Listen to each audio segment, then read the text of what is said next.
Artificial intelligence, green energy, clean industries, విద్య, ఆరోగ్య రంగాల్లో రానున్న రోజుల్లో అమరావతి దేశంలోనే ప్రధాన నగరంగా నిలవబోతుంది.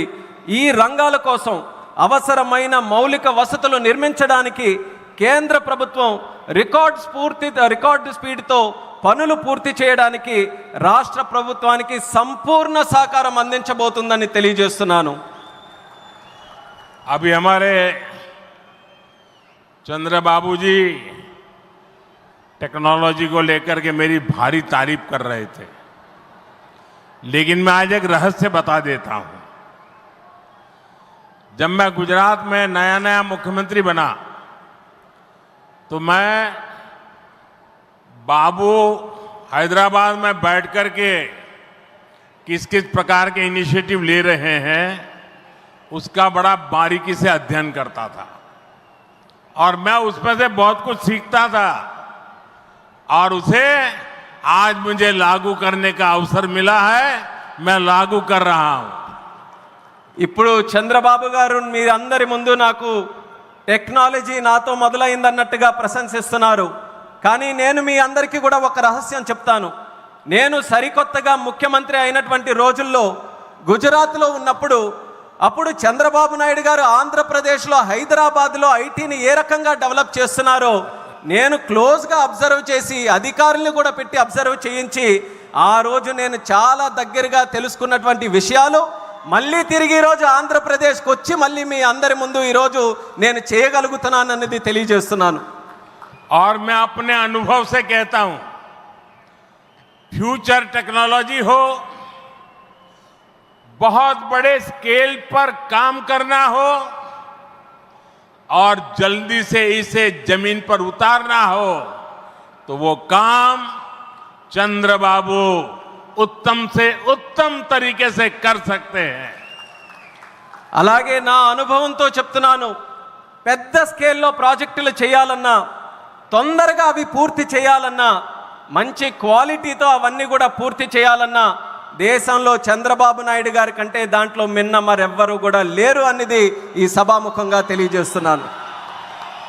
साथियों, 2015 में मुझे प्रजा राजधानी का शिलान्यास करने का अवसर मिला था. बीते सालों में केंद्र सरकार ने हर प्रकार से अमरावती के लिए मदद दी है. यहां बेसिक इंफ्रास्ट्रक्चर के निर्माण के लिए सभी कदम उठाए गए हैं. अब चंद्रबाबू गारू के नेतृत्व में राज्य सरकार बनने के बाद सारे ग्रह जो लगे थे अब हट गए हैं. यहां विकास कार्यों में तेजी आ गई है. हाई कोर्ट, विधानसभा, सेक्रेटेरिएट, राजभवन, ऐसी कई जरूरी बिल्डिंग बनाने के कामों को भी प्राथमिकता दी जा रही है. మిత్రులారా, 2015లో ప్రజల రాజధానిగా అమరావతికి నేను శంకుస్థాపన చేశాను. గత 10 ఏళ్లలో కేంద్ర ప్రభుత్వం అమరావతికి అన్ని రకాలుగా మద్దతుగా నిలిచింది. ఇక్కడ మౌలిక వసతుల నిర్మాణానికి అవసరమైన ప్రతి అడుగు కూడా వేసింది. ఇప్పుడు చంద్రబాబు నాయుడు గారి నాయకత్వంలో ప్రభుత్వం ఏర్పడిన తర్వాత అభివృద్ధి మరింత వేగంతో ముందుకు వెళ్తుంది. ఇక్కడ హైకోర్టు, అసెంబ్లీ, సచివాలయం, రాజ్భవన్ వంటి అవసరమైన నిర్మాణాలకు ప్రస్తుతం ప్రాధాన్యత ఇస్తుంది. साथियों, एनटीआर गारू ने विकसित आंध्र प्रदेश का सपना देखा था. हमें मिलकर अमरावती को, आंध्र प्रदेश को विकसित भारत का ग्रोथ इंजन बनाना है. हमें एनटीआर गारू का सपना पूरा करना है. चंद्रबाबू गारू, ब्रदर पवन कल्याण, इदी मनमू चेयाली, इदी मन में चेयाली. మిత్రులారా, ఎన్టీఆర్ గారు వికసిత్ ఆంధ్రప్రదేశ్ కోసం కల కన్నారు. మనమందరం కలిసి అమరావతి మరియు ఆంధ్రప్రదేశ్ని వికసిత భారతదేశానికి గ్రోత్ ఇంజిన్గా తయారు చేయాలి. మనం ఎన్టీఆర్ గారి కలల్ని నిజం చేయాలి. నారా చంద్రబాబు నాయుడు గారు అలాగే సోదరులు పవన్ కళ్యాణ్ గారు ఇది మనం చేయాలి, ఇది మనమే చేయాలి. साथियों, बीते 10 सालों में भारत ने देश में फिजिकल, डिजिटल और सोशल इंफ्रास्ट्रक्चर पर विशेष बल दिया है. भारत आज दुनिया के उन देशों में शामिल है जहां का इंफ्रास्ट्रक्चर तेज गति से आधुनिक हो रहा है. इसका फायदा आंध्र प्रदेश को भी मिल रहा है. आज भी रेल और रोड से जुड़े हजारों करोड़ के प्रोजेक्ट आंध्र प्रदेश को मिले हैं. మిత్రులారా, గత 10 ఏళ్లలో భారతదేశం ఫిజికల్, డిజిటల్ మరియు సోషల్ ఇన్ఫ్రాస్ట్రక్చర్ పై ప్రత్యేక దృష్టి సారించింది.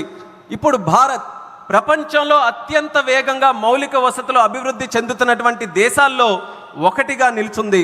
ఇది ఆంధ్రప్రదేశ్కు కూడా ప్రయోజనంగా మారబోతుంది. ఈ రోజు కూడా రైల్ మరియు రోడ్డు ప్రాజెక్టులలో రాష్ట్రానికి వేల కోట్ల రూపాయలు కేంద్రం తరపున అందించడం జరుగుతుంది. यहां आंध्र प्रदेश में कनेक्टिविटी का नया अध्याय लिखा जा रहा है. इन प्रोजेक्ट से एक जिले से दूसरे जिले की कनेक्टिविटी बढ़ेगी, आसपास के राज्यों से कनेक्टिविटी बेहतर होगी. इससे किसानों के लिए बड़े बाजार तक फसल पहुंचाना आसान होगा और उद्योगों के लिए भी सुविधा होगी. टूरिज्म सेक्टर को और तीर्थ यात्राओं को बल मिलेगा. जैसे रेनीगुंटा नायडूपेटा हाईवे से तिरुपति बालाजी के दर्शन आसान होंगे. लोग बहुत कम समय में वेंकटेश्वर स्वामी के दर्शन कर पाएंगे. ఆంధ్రప్రదేశ్లో కనెక్టివిటీకి ఒక కొత్త అధ్యాయం మొదలవ్వబోతుంది. ఈ ప్రాజెక్టులతో ఒక జిల్లాకు మరొక జిల్లాకు కనెక్టివిటీ పెరుగుతుంది. పక్క రాష్ట్రాలతో కూడా అనుసంధానం ఏదైతే ఉందో అది కూడా మెరుగు కాబోతుంది. ఈ ప్రాజెక్టుల వల్ల రైతులకి పెద్ద మార్కెట్లకు తక్కువ సమయంలో తమ పంటని తీసుకొని వెళ్ళడానికి సులభం అవుతుంది. అలాగే ఉద్యోగస్తులు మరియు పారిశ్రామికులు కూడా సౌకర్యం కలుగుతుంది. పర్యాటకం, తీర్థయాత్రలకి ఆ రంగాలకి కూడా ఉపయోగపడుతుంది. ఉదాహరణకు రేణుగుంట నుంచి నాయుడుపేట కొత్త హైవే ఏదైతే ఉందో దాని ద్వారా తిరుపతి వెంకన్న స్వామి వారి దర్శనం చాలా సులభంగా మనకు అవుతుంది. తక్కువ సమయంలో ప్రజలు ఆ స్వామి వారిని దర్శనం చేసుకొని ఆ అవకాశం పొందుతారని కూడా తెలియజేస్తున్నాను. साथियों, दुनिया में जो भी देश तेजी से विकसित हुए हैं उन्होंने अपनी रेलवे पर बहुत अधिक बल दिया है. बीता दशक भारत में रेलवे के ट्रांसफॉर्मेशन का रहा है. भारत सरकार ने आंध्र प्रदेश में रेलवे के विकास के लिए रिकॉर्ड पैसे भेजे हैं.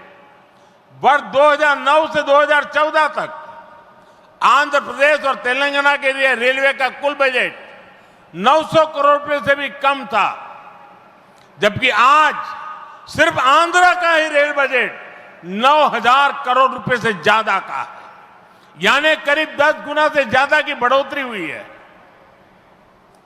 మిత్రులారా, ప్రపంచంలో వేగంగా అభివృద్ధి చెందిన దేశాలు ఏవైతే ఉన్నాయో అవన్నీ కూడా తమ రైల్